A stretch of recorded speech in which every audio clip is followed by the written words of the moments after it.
Emmanuel Macron a été désavoué par les élections législatives de juillet dernier. Il a pourtant bafoué le peuple en nommant Michel Barnier Premier ministre pour mener la même politique avec les mêmes soutiens. L'Assemblée nationale, les représentants du peuple, ont censuré ce gouvernement hier.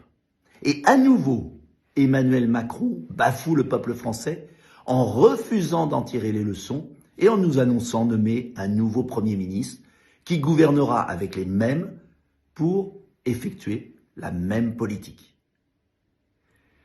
Il bafoue nos institutions. Le général de Gaulle lui-même écrivait à propos de la censure que c'est au président de faire de la nation le juge du litige entre le président et l'Assemblée nationale, soit par la dissolution, soit par le référendum, soit par la démission du président et une nouvelle élection présidentielle. Le général de Gaulle écrivait « Le peuple a le premier mot puisqu'il élit les deux pouvoirs, le président et l'Assemblée.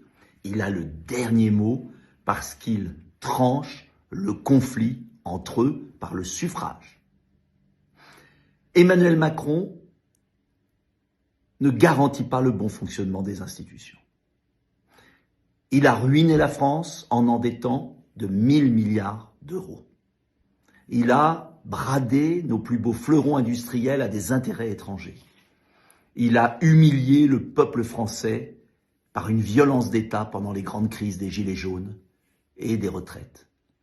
Il a ridiculisé notre nation qui a perdu son indépendance sur la scène internationale et notamment en Afrique.